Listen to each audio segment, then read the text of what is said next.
Before the advent of cinema, people turned to various forms of collective activity for entertainment, mainly centered around religious ceremonies and folk expressions.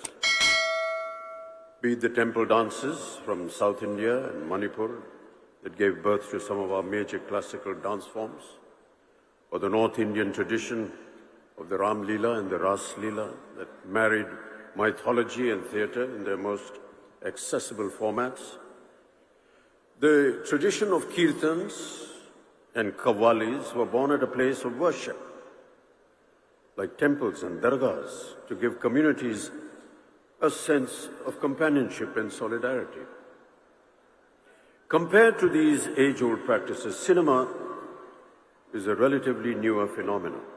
Armed with the proverbial pen, our filmmakers were fighting their battle against the hegemony of a haughty empire.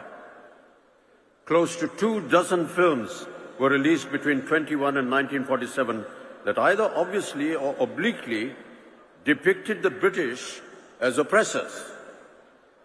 The British Indian censors made every possible attempt to throttle such messages. The films had a very hard time at the censor board. Indian film directors were forced to find ways to talk about the ongoing freedom struggle without mentioning it directly. The 1952 Cinematograph Act set out the structure of censorship as it stands today, upheld by the Film Certification Board.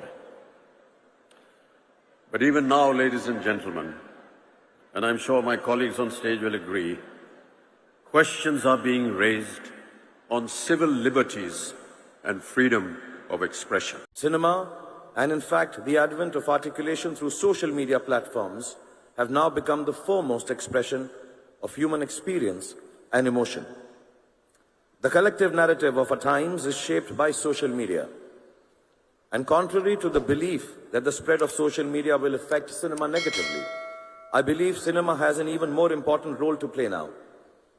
Social media is often driven by a certain narrowness of view that limits human nature to its baser self. I read somewhere that negativity increases social media consumption and thereby increases its commercial value as well. Such pursuits enclose the collective narrative, making it divisive and destructive. Cinema exposes the vulnerability of human nature by telling stories in their simplest form, as they are lived. It allows us to know each other better. In a way, it is best placed to sustain a collective counter-narrative that speaks to the larger nature of humankind. A narrative that brings to the fore humanity's immense capacity for compassion, unity, and brotherhood. Meeting the world at the world of cinema is the call of the day. Not just meeting, but also using the power of cinema as a vehicle for people of different cultures, colors, castes, and religion to better understand each other. Through efforts like KIFF, the endeavor is to build a new platform of understanding and break existing prejudices. So let's come together and build a better world for all our future generations through the medium of cinema. कुछ दिनों से हम लोग यहाँ पर नहीं आए हैं, आप लोगों से मुखातिब नहीं हो पाए हैं, आप लोगों से मिल नहीं पाए हैं, लेकिन अब दुनिया जो है नॉर्मल हो गई है।